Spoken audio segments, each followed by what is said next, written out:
Two boys sat gazing up at the stars, one holding a silver half of a pendant, the other a gold half. They wondered what secrets they held. They looked at them with the excitement and wonder only children could. One brother told the other, "It'll be alright, Az." He told him he should be excited for what is to come. He told him to stop worrying. His dreams aren't always real. The brother responded, "Fate is for us to choose, to make our own. If we are destined for a particular future, it is because we have chosen that end." His brother responded, "Anyway, we will be alright. I'll make sure it is alright as." And Ahzek Ahriman wished he had been. The road to hell is paved with good intentions. This reflects the story of the former chief librarian of the Thousand Sons, a man enslaved to fate, or one who battles to defy it. Wherever the name Ahzek Ahriman emerges in the 40k timeline, death, destruction and madness follow. A name that inspires dread and fear. A figure in azure and gold armour with a silhouette of horns. But his story begins on the homeworld of humanity, Terra. It is the early 30th millennium. Humanity's golden age has come and gone, and life on Terra is a backwater compared to its previous heights. Over millennia, society regressed, leading to planets ruled by warring tyrants and petty warlords. But everything changed. In the Himalayan mountains, a figure emerged during this dark period, the Emperor of Mankind. A figure of immense power, who would set to reunite humanity under one banner, the Imperium of Man. It was during this war of unification that two boys, the twins Ahzek and Ahzek Ahriman, were born to royalty within the tribes of the Achaemenid Empire, who were located in the remnants of Central Asia. Seeing the wisdom of a united humanity, they chose to ally with the Emperor during the early days of the Unification Wars. This allowed the Achaemenid Empire to flourish for over a century under the peace of the Imperium. It was in this peace that these boys grew, in a life full of comfort and lavishness. As members of royalty, it's easy to imagine that these young boys had it very easy, apart from the expectations of nobility. Following the Emperor's victory and Terra's alliance with Mars, plans were laid out under the Imperial Palace to create the 15th Legiones Astartes. Parallel to this time period is when the twin boys grew into men. They were lucky and had a very comfortable early life, and would have had access to an impressive education compared to the other warring states of Terra. The twin boys were schooled in a culture under the early Imperium, the imperial truth being an absolute. There are no gods, no mysticism. There is only us in this cold universe. But most importantly, the Imperium has a great destiny, to unite all the scattered colonies of man under one banner. And this war needed soldiers. It needed warriors that went beyond human. As a result of the reflective, peaceful nature of the region and the protection enjoyed by the early adoption of imperial allegiance, the Achaemenians spotted few of the genetic defects or abnormalities seen amongst the humans on Terra during this time. They were an ideal recruiting source. It would be those two boys, Ahzek and Ahzek, that would be offered. Ahzek the brave one, and Ahzek, the boy who dreamed of future events. The fear of leaving their home was overtaken by the immense promise of adventure. The twins underwent the trials and were worthy. They were chosen to be inducted into the ranks of the Legiones Astartes. They had to leave it all behind. Friends, their family, and their home. Their fate awaited them.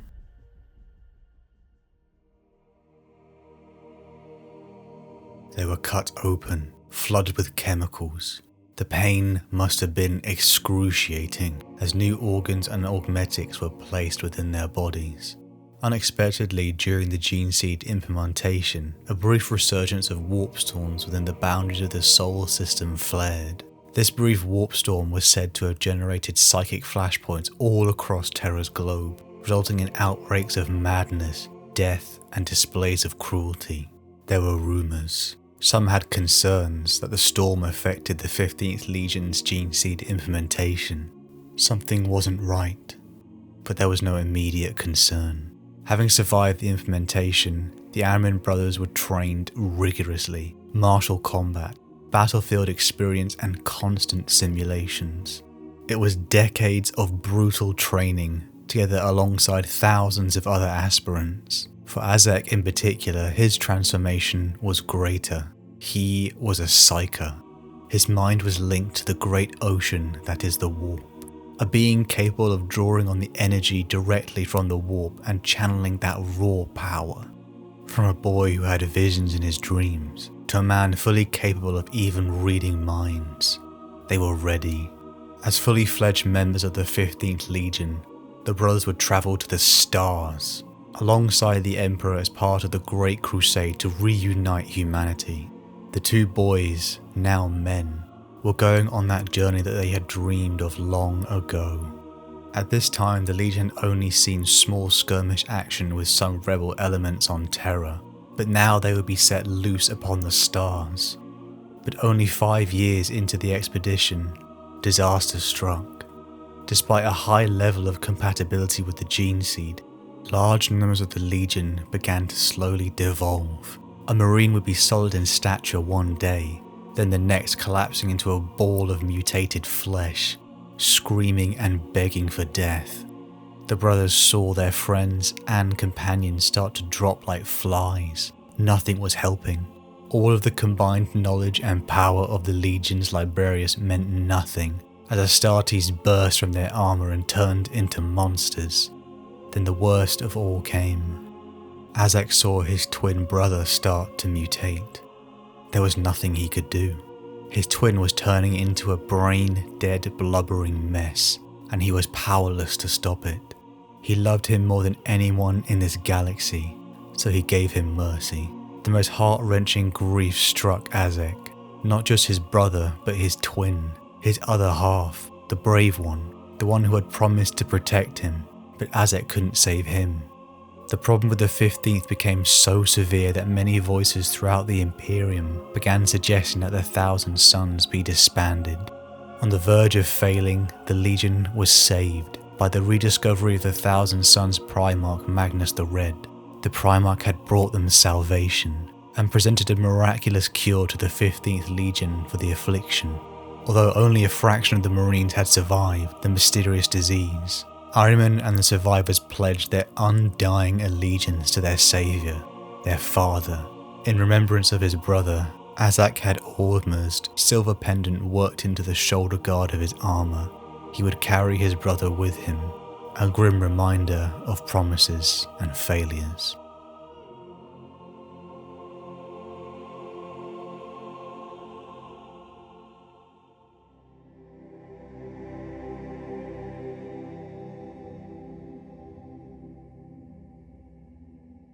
The Thousand Sons were on the brink of failure, but they had found salvation, and the rebuilding of the Legion began with the new aspirant from Prospero, the planet of Magnus the Red's discovery. The cure had seemed like a miracle, and the survivors were in awe of their Primarch. With the Legion at full strength and stable, they set out to rejoin the Great Crusade.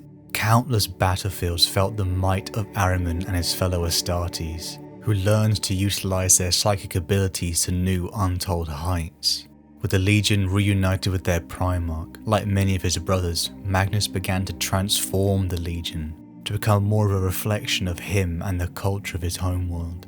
The Legion was brought to Tisca on Prospero, immersing themselves in the teachings of Magnus, constructing libraries and temples dedicated to different psychic abilities. It was during those early years where the Legion adopted their iconic red and gold armour that Ahriman rose through the ranks. Perhaps coming from the failure of not saving his own brother from the flesh change, Ahriman took to study and self-improvement ferociously.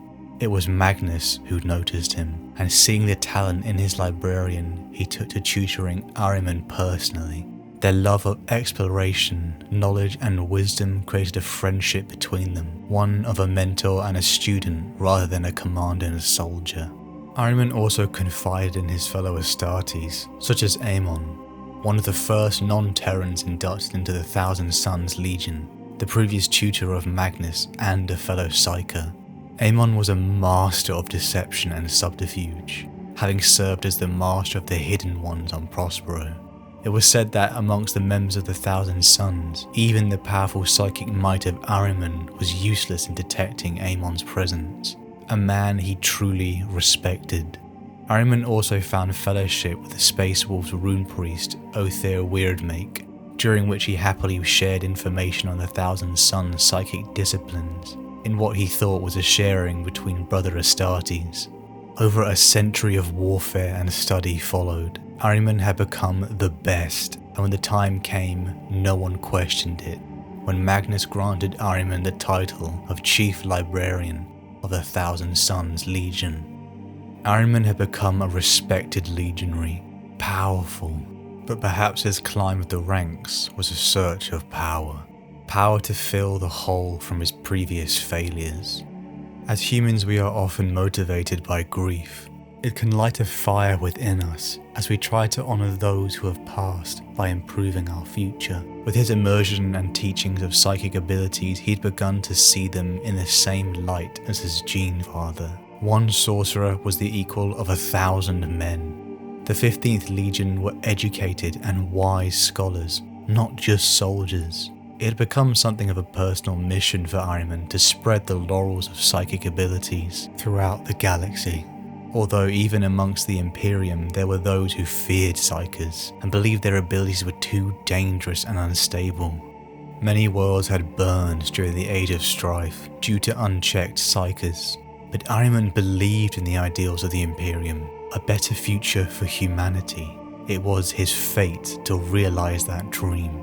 But as it is often said, the road to hell is paved with good intentions. A near 2 centuries of constant battle, Ahriman and the Thousand Sons were a complex society of sorcerers and warriors who had battled the worst the galaxy had to offer, from nightmarish Xenos to technologically advanced human colonies who refused the Imperial truth and compliance. Despite this reputation of scholarly warriors, there were those in the Imperium that despised them, despised what they were and how they waged war.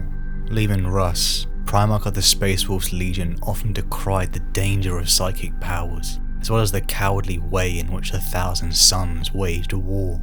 But this intense dislike would bubble into a full-on confrontation. During the latter days of the Great Crusade, on the world of Archregis Secundus, a joint compliant action between the Wolves, the Thousand Sons and the Wordbearers ended in disaster.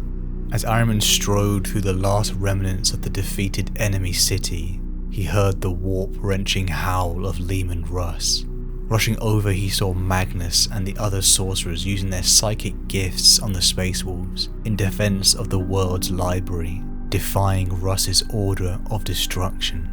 Ahriman begged for them to cease, but they only stopped when one of their brothers began to convulse. His body exploded into a ball of mutant flesh. The flesh change had come back.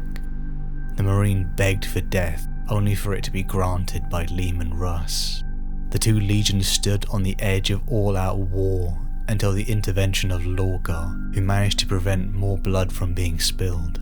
It was arrogance. Magnus thought he could just take the library and the wolves would cower. In fact, Ahriman had begun to notice a creeping level of arrogance in his Primarch. Sometimes it's hard to reconcile someone you look up to having faults, but resentment was building.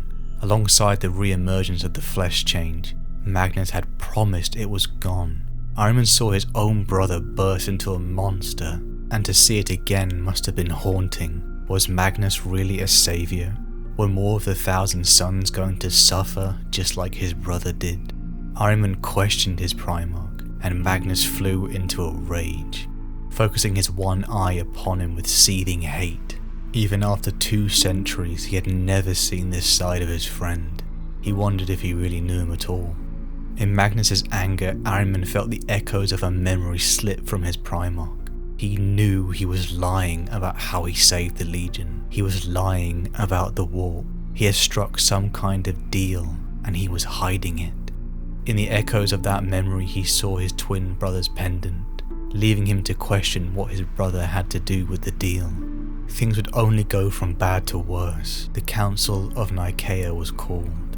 Members from all of the legions came forth to decide whether psychic abilities could continue within the Imperium.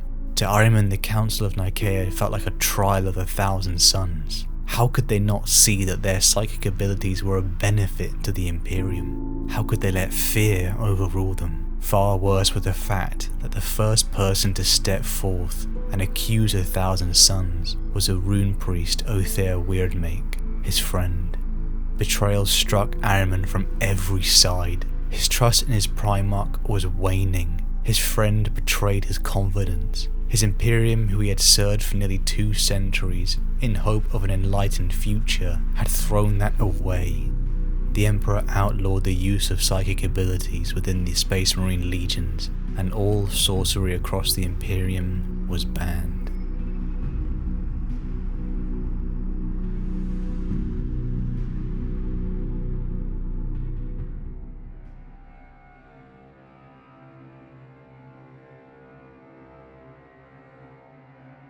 Ahriman is jaded, distrustful of his Primarch, his Imperium. In the wake of the Council of Nicaea, the 1,000 Suns remained on Prospero, for a time uncertain of their future and keeping their psychic practices secret. But this isolation came to an end when Magnus next attempted to warn the Emperor of an impending betrayal by his son Horus. However, in his arrogance, Magnus shattered the psychic defences of the Imperial Palace on Terra, destroying the psychic wards the Emperor had placed. The Emperor's salvation for humanity was destroyed. He was enraged and ordered the Primarch Leman Russ, Magnus's greatest rival, to mobilize his Space Wolf legions, the Sisters of Silence and the Custodies, to take Magnus into custody. He was to be returned to Terra to stand trial for violating the Council of Nicaea. With Horus's betrayal still a secret, the War Master altered the orders. Russ, who had always been repulsed by Magnus's reliance on psychic powers, was all too eager for Horus's words of execution. Magnus panicked. He even murdered his own captain to keep this incoming threat a secret, in an effort to sacrifice his legion to spare the Imperium in the upcoming betrayal. The world, the 15th Legion, and Ahriman had no idea what was heading towards them. Magnus took this sacrifice as penance for his action, and though the Legion had been judged and condemned often by the Imperium, they would know the truth in their hearts. The Space Wolves fleet entered the system and proceeded to destroy Prospero's orbital defences. The world of Prospero was a place of learning and knowledge, home with 1,000 suns and millions of people, and now it burned, overrun with wolves.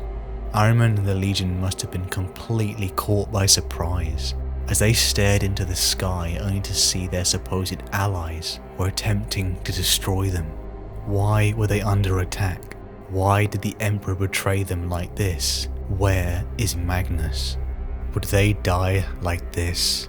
Ahriman and his friend Aemon rallied their brothers, and the 15th took up arms against these loyalist invaders, and managed to hold Tisca, fighting tooth and nail for every meter. It was their home, where they had trained, the place where the Legion kept its vast libraries and collective knowledge, and so the 15th Legion gave their blood in defense of it. Sensing Othir Weirdmake's presence in the horde of Space Wolves, Ahriman made psychic contact with him, dragging him into the etheric plane for answers. The two psychers dueled for a time, until Ahriman finally linked minds with Weirdmake and showed the truth to the Space Wolf. Weirdmake saw it all: Horus's betrayal, the setting up of the 1,000 Suns, and the Space Wolves, and the mistake that had led them to this point. He returned both himself and the stunned Weirdmakes to their bodies, but kept their minds linked. Ahriman looked around and saw his friends being butchered, turning into monsters as the flesh change became rampant. The place he called home was burning. It was too much. Ahriman spitefully cast Weirdmake's soul to the wall, leaving him to a slow death. It was all falling apart. The Legion prepared their last stand. Speaking to Aemon, Ahriman was gifted with the Book of Magnus, the personal tome of his Primarch, perhaps a farewell, as finally Magnus joined the battle. Leaving the Legion to Ahriman, he strode off to meet his brother, the Wolf King. Ahriman looked past the approaching monsters to see Magnus and Russ locked in battle high above the causeway. The furious horror of their struggle obscured by ethereal fire and burst of lightning. A flare of black light erupted and Russ cried out in agony. His blade lashed out blindly and struck a fateful blow against his foe's most dreaded weapon, his eye. In an instant, the pyrotechnic cascade of light and fire was extinguished, and a stunning silence swept outwards. All motion ceased, and the titans battling on the causeway were no more, each Primarch now restored to his customary stature. Ahriman cried out as he saw Magnus reel back from the Wolf King. One hand clutched to his eye as his shattered arm crackled with regenerative energies. As broken and bloodied as Leman Russ was, he was a brawler, enough to seize his opportunity. He barreled into Magnus and gripped him around the waist like a wrestler, roaring as he lifted his brother's body high above his head.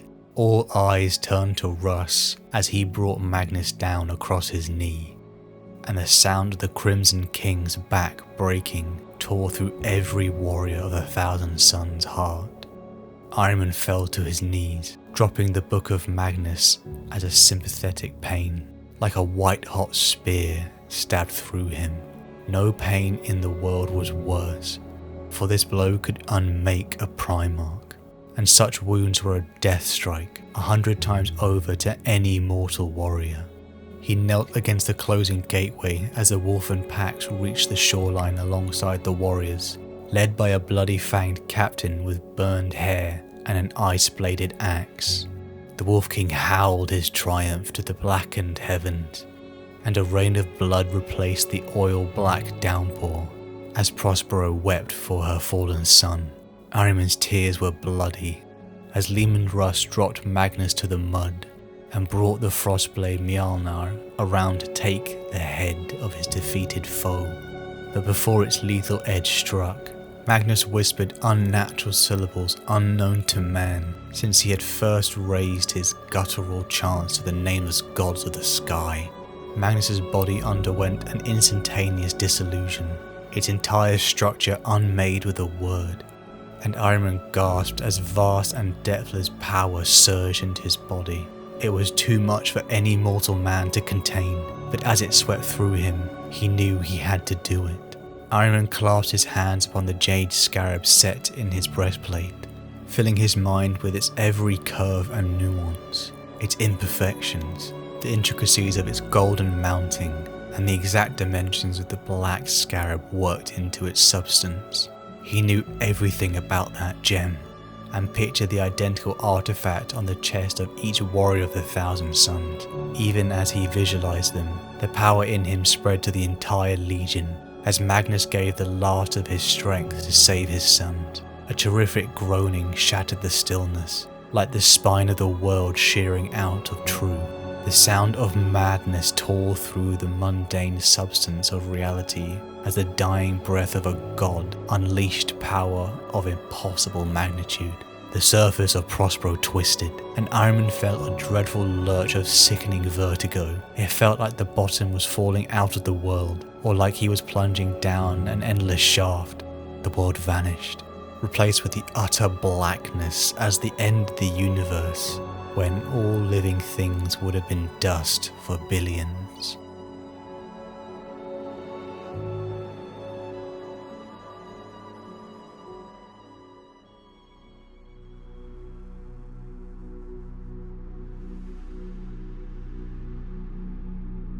They were gone. All of the surviving 1,000 Suns had vanished.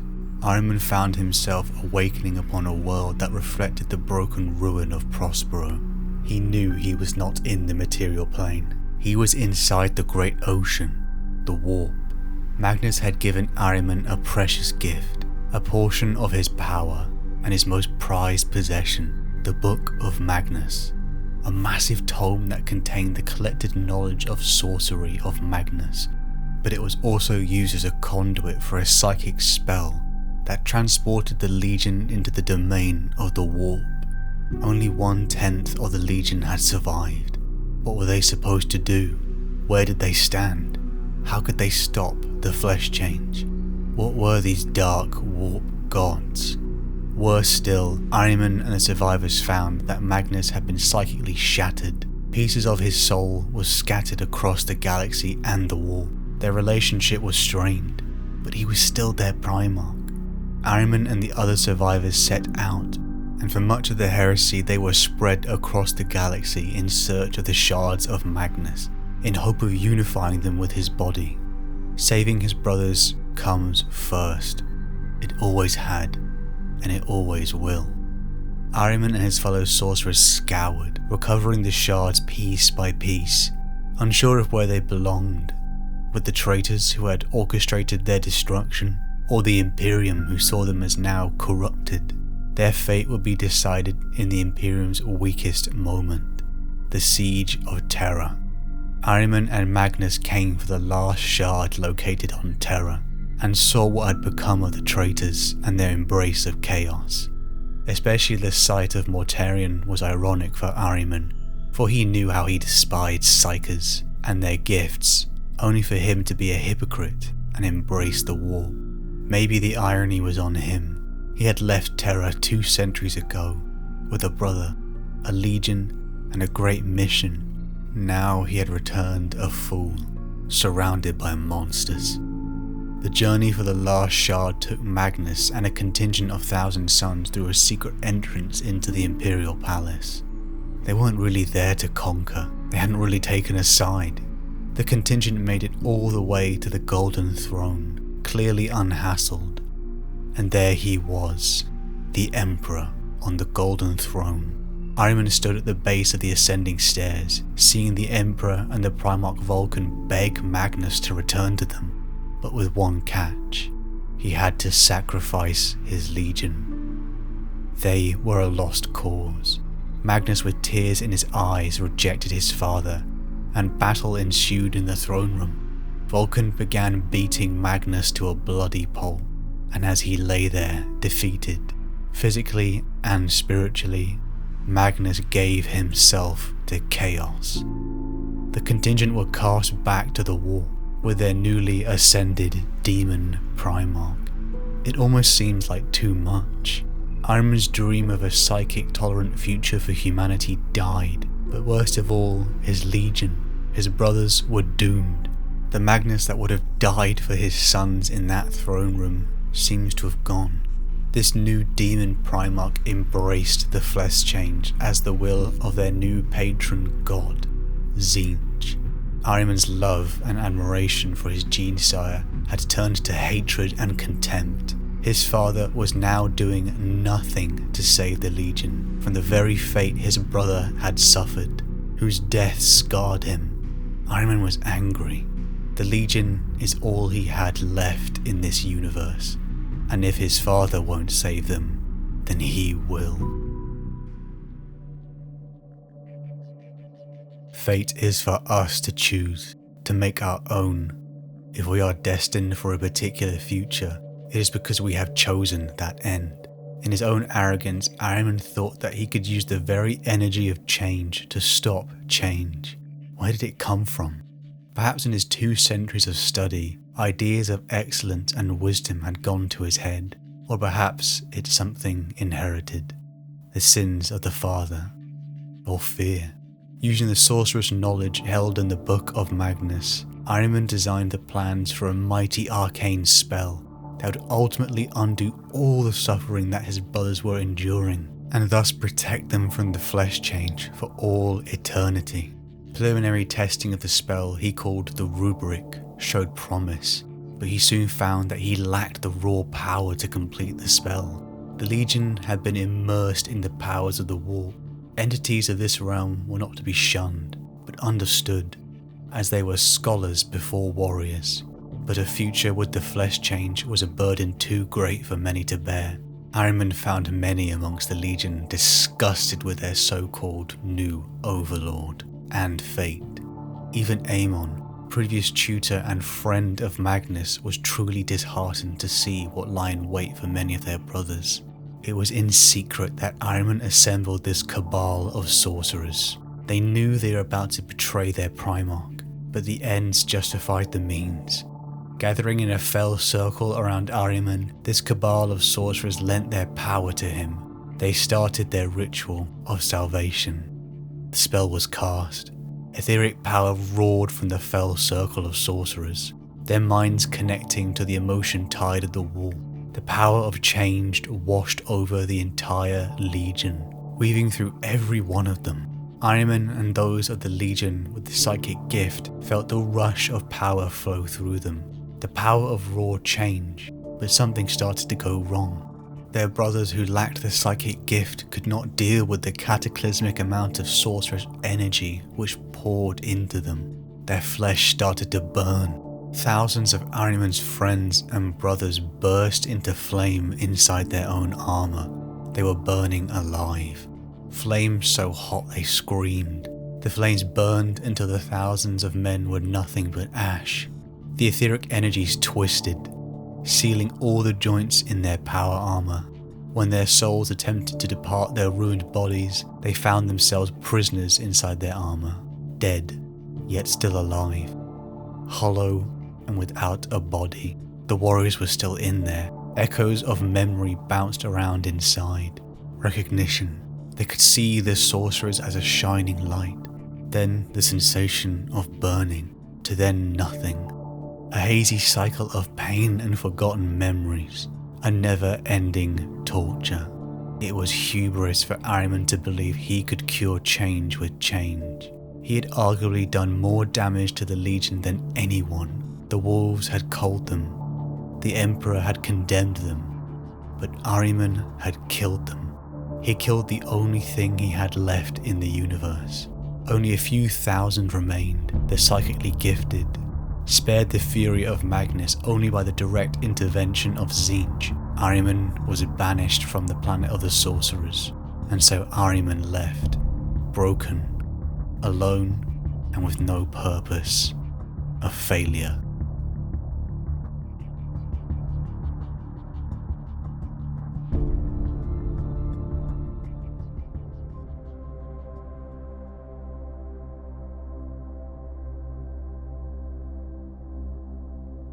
Ahriman was exiled.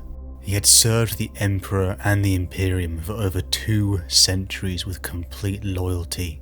He and his brother Astartes had fought on countless battlefields against the worst the galaxy had to offer. After fully awakening his psychic abilities, he truly saw it as an invaluable tool for humanity, as instead of wasting scores of human life, campaigns could be concluded with the ability of a select few. And then it all came tumbling down. The Council of Nicaea, the burning of Prospero, the condemning by the Emperor, the broken friendship with Magnus, the Rubric. His loyalty belonged to his legion, his brothers, and in his arrogance he killed them and turned them into slaves. The once incredibly powerful chief librarian became a husk of a man, broken. Ahriman became a weak, pitiful creature, almost completely closed off from his abilities, just drifting through life as time within the warp became almost meaningless. Centuries or millennia passed. We rejoin Ahriman, who had been hiding amongst a renegade warband dedicated to Khorne, known as the Harrowing, masquerading as a lowly sorcerer initiate named Horkos. A psyker amongst Khornate worshippers is seen as less than dirt, and they treated him like a dog, too foul to even lick their boots.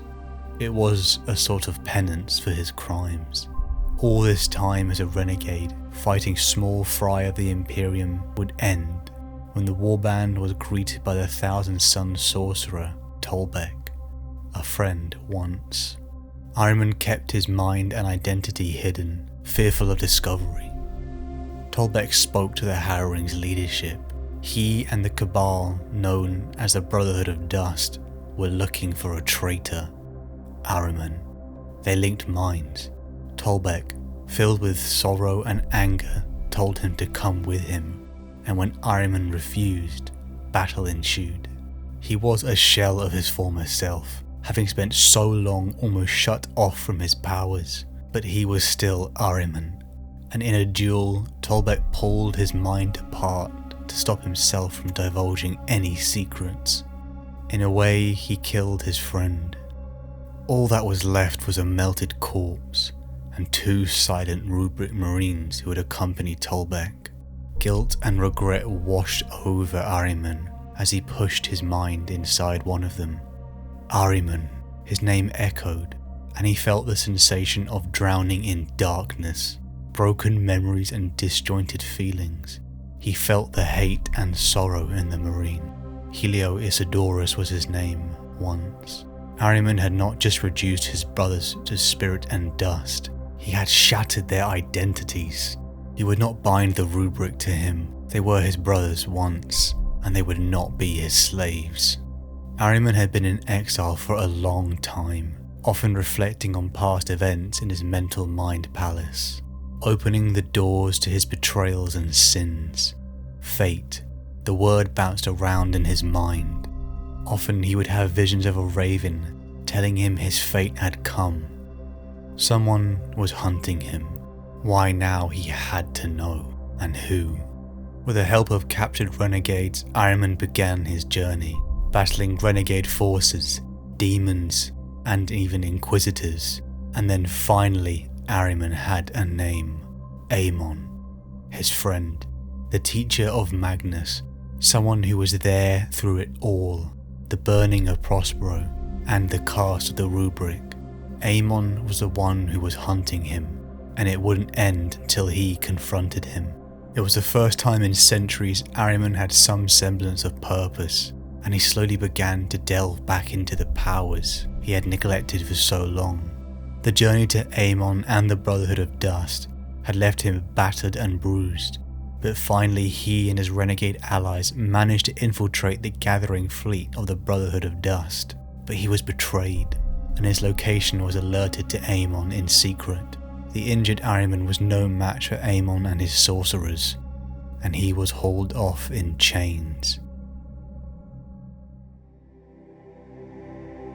Amon, I thought you might come to me in the end. I even goaded you to do it. If you survived my hunters, I knew you would have to know why they had come for you. There was sorrow in his eyes, Ahriman realized. Sorrow and pity. Broken as you are still Ahriman, master of the Corvade, chief librarian of the Thousand Suns. Your pride is still strong enough to allow you to believe you can somehow change what will happen, that your knowledge and insight is greater, that you can divert the course of fate. You say that you were wrong, that the Rubric was your mistake, but your arrogance still burns under the lies you tell yourself. You are unchanged, brother. Amon. Ahriman shook his head, even as his thoughts tumbled. Why did you not use the Rubricae? Asked Amon suddenly. You could have tried to turn them against us when we came for you. Why didn't you? Ahriman thought of the plain of dust, of Magnus pulling apart the walking statue that had been Artaxerxes. He remembered the ghost cries as the armor had come apart, and then reknitted. They are my brothers, not my slaves. They are the slaves you made them. Amon turned away and looked up to the gloom that hid the chamber's ceiling. You should have used them. That would have been honest at least, my friend. It would have shown that you understand what you are. The words seemed to prise off scabs that had formed in Ahriman's mind. Amon was right. Ahriman had allowed himself to believe lies that destroyed him once already. He was nothing, a fading echo of failure. Help me. Give me what you know of the Rubric, said Amon. Give your brothers peace. You will see it end, and then you may have your own peace. Fate, thought Ahriman. Fate come round at last. Come. Ahriman felt Amon's hand on his shoulder.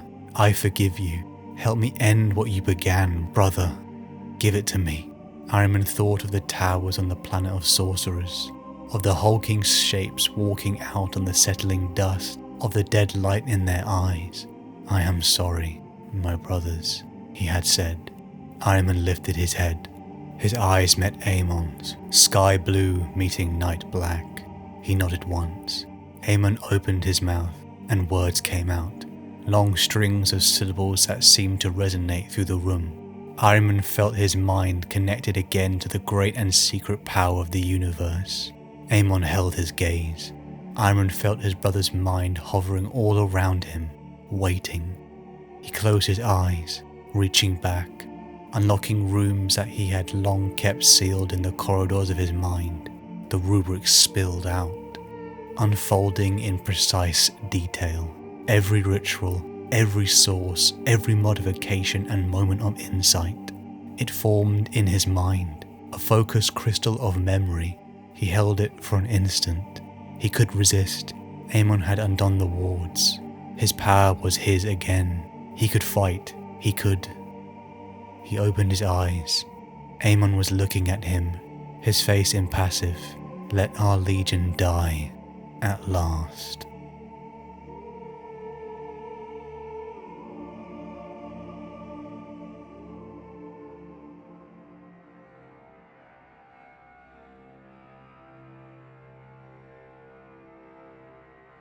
Two boys sat gazing up at the stars, one holding a silver half of a pendant, the other a gold half. They wondered what secrets they held.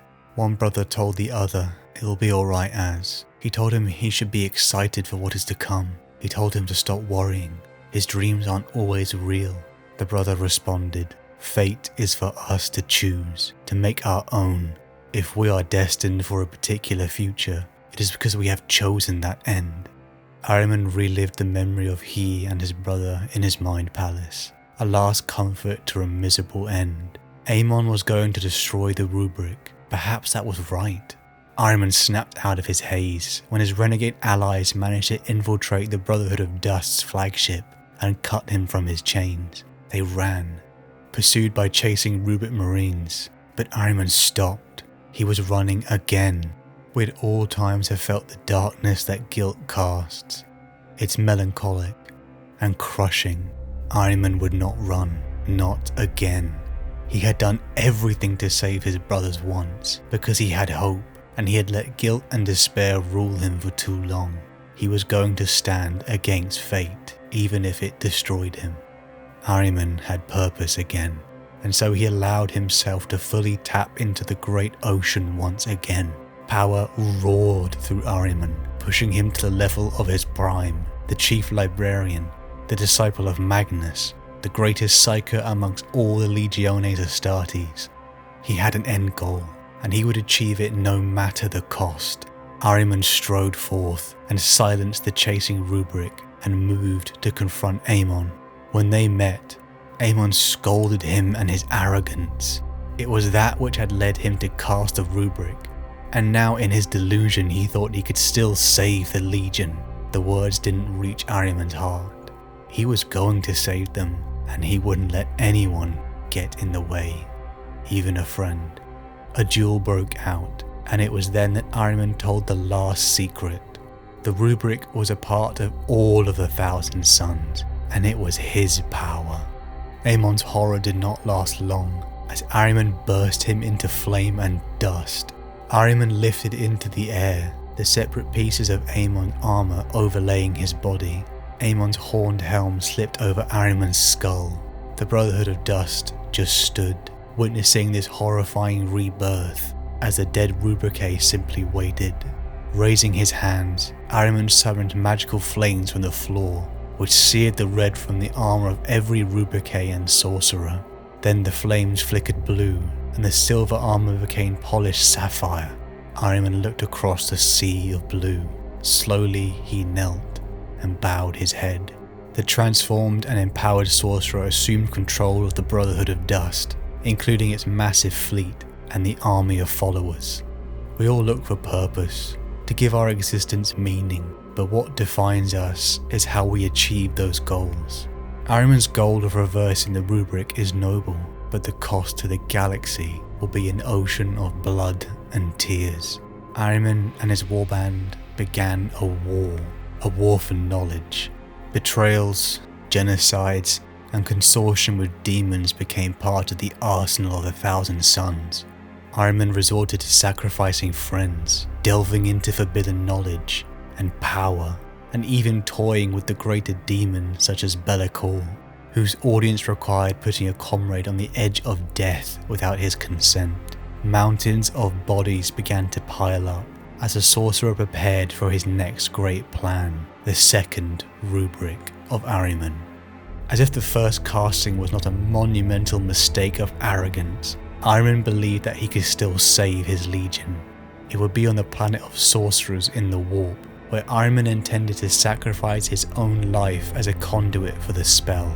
However, the ritual was derailed by several of the shards of Magnus, and in the confusion, the sorcerer Kaneku seized control of the incredible energies Ahriman had unleashed, and used them to restore the shattered mind of Magnus.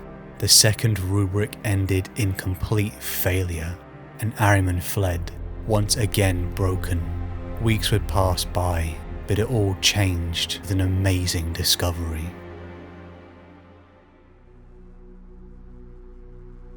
The Rubric stood in perfect silence and stillness. Some still showed the marks of battle on their armour, others were pristine, their blue lacquer gleaming under the stabilites. Ignis did not look at them. His eyes, and the eyes of all the others, were focused on the figure who stood at the centre of the circle that had formed in their ranks. The lone figure's armour was the same as the others, its place etched with Prosperine runes, and edged in silver and gold. Only the chains leading from its wrist to cleats in the deck marked it apart. The chains, and the high-crested helm that sat on the deck beside it. Ignis found that he could not look away. Ever since they had followed Galmata into the hold, he had been able to do nothing else but stare at the figure. What else was there to do in the face of the impossible, in the face of a miracle? "He is the only one?" asked Ahriman. "Yes," replied Galmata. "I do not know how I did not sense it before, but every other Rubricae on our ship has been examined. His thought voice trailed off, and Ignis could feel Galmata's reaching and failing to find a concept. "This is the only one. He must have been brought up with the rest of the Rubricae we recovered from the surface. I do not know how I missed the difference." Ahriman did not answer, but stepped towards the chained figure. Ignis felt a pulse of will, and the chains crumbled. The lone figure flinched, eyes flickering to the vanished chains, and then up to Ahriman.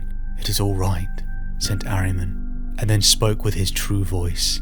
"There is nothing to fear." He extended a hand, and the lone figure flinched again. "I am your brother," said Ahriman, and then nodded to where Ignis, Cestus, and Galmata stood behind him. "We are your brothers." The lone figure's eyes moved across Ignis and the others, and then back to Ahriman. "My brothers?" said the figure. "Yes," said Ahriman. "Do you not remember?" "I remember." Frowning eyes darted across the empty air. "I remember light, bright light." Jaw and lips moved for a second, but no more words came. "When I discovered him, that was all he would say," said Galmata. "I touched his mind. It is blank. No memories besides that of a bright light. It is as though nothing existed for him before the Rubric." Ahriman shook his head slowly and reached out and grasped the figure's shoulder. Armoured fingers clacked on ceramite.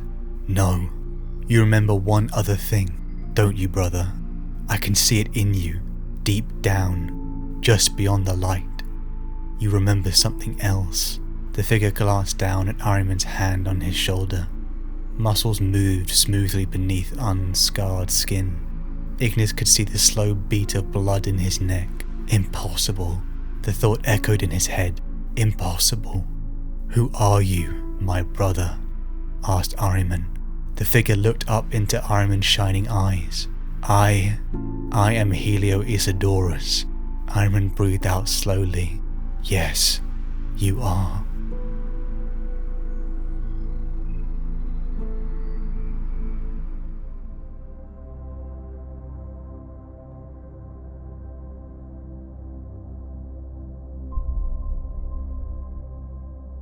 The road to hell is paved with good intentions. Ahriman's journey feels like a noble one, from transferring his dream of an enlightened humanity to just saving his brothers and undoing the harm he caused. Ultimately, what tarnishes that goal is his arrogance and methods. Ahriman is the favourite champion of Tzeentch for a reason. He is a monumental fool.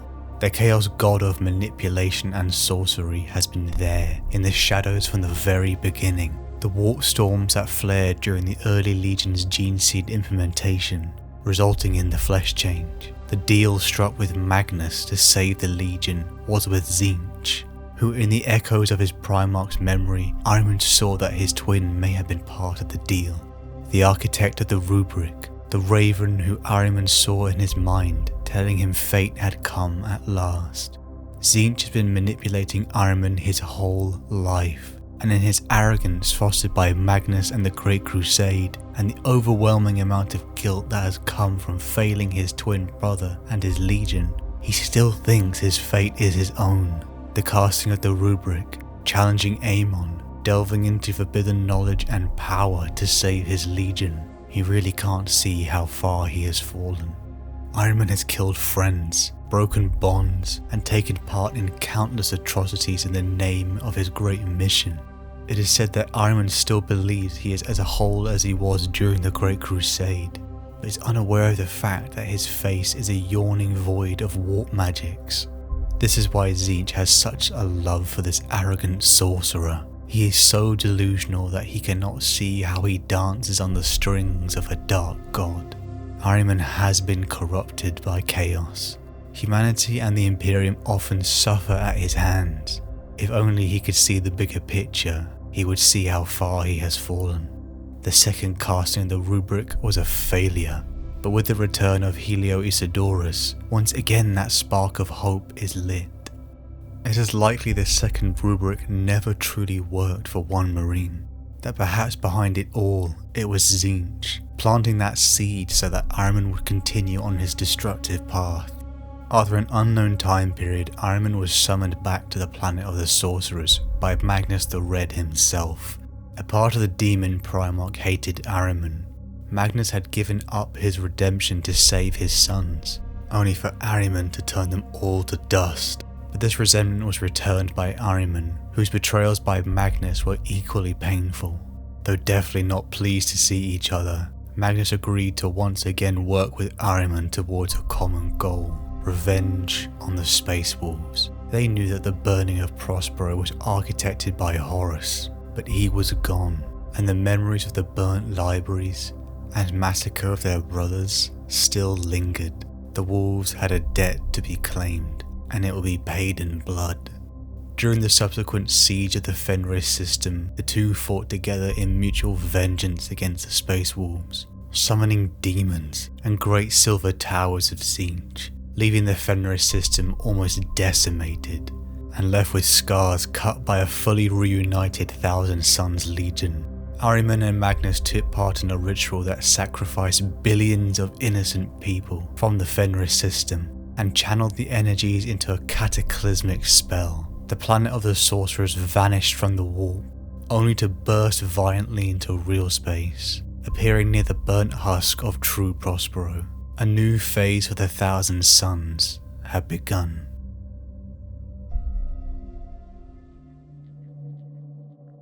With revenge taken for the burning of Prospero 10,000 years prior, it would be the 13th Black Crusade that caught Ahriman's attention. He had no intention of bowing down to Abaddon, but he would certainly use the opportunity. His eyes were drawn to the Ynnari, a new faction in service to the Eldar god of the dead, Ynid. Rumours had spread of the birth of this faction, that members had been brought back to life. The power of resurrection is something Ahriman must have, his brothers must have. He watched the events of the 13th Black Crusade, waiting for the right chance to strike, and seeing an opportunity, he led a contingent of the Thousand Sons into the Webway in an effort to ambush the Ynnari forces attempting to make it to Cadia. Ahriman sacrificed 999 innocent people to Tzeentch to shift him, his warriors, and his demon thralls to the Inari's location, his methods and allies, to show you how far he has fallen. Warpfire and mystic bolts filled the enclosed tunnels of the webway as the armies clashed. Demonstrating his immense psychic power, Ahriman created a void-like pocket reality outside the walls of the webway and dragged Yvraine and the other leaders of the Inari in. Ahriman does not care who stands in his way. The knowledge is all that matters. As Ahriman was about to forcefully extract what he needed from Yvraine, she showed him the power that he so desperately craved, and restored to life a dozen Rubric Marines. The dust-filled husks burst with life, and men who had died to the Rubric returned, not knowing where they were, who they were fighting, let alone what armor they were wearing. They only recognized Ahzek Ahriman. They had spent over 10,000 years at least as an automaton, filled with broken memories and pain, but blood once again flowed within them. They were alive. Ahriman had found it, his redemption. There was a way to bring them back without using the Rubric or relying on Tzeentch. This power is everything he'd ever dreamed of. It would make all of the atrocities and broken promises worth it. But before he could truly take in the moment, Yakan, the avatar of Unid, threw the reanimated Thousand Suns into the void of the webway.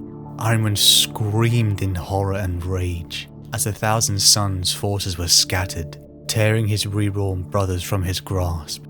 Ahriman had lost them, but this time despair did not grip him. All this time Ahriman had been driven forward by his own arrogance, blindly thinking he could change him and his legion's fate because he believed it so. But now he knew there was a way.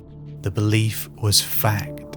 Having witnessed the abilities of Yvraine to restore the Thousand Suns afflicted by the Rubric, Ahriman has begun gathering his forces after the formation of the Great Rift. He needs to explore and understand this new sect of Eldar, and where better than the epicenter of its beginning. This journey will take him to the site of the birth of the Inari, the cursed Drukhari city of Comirar. Ahriman once again believes he can change his fate, and that of the Legion, but we all know better. Somewhere in the foul, twisted labyrinths of the warp, Tzeentch sits there, laughing, as his favourite tool begins another journey that will leave disaster and ruin in its wake. And there is no greater fool in the universe than one who believes he can defy a god.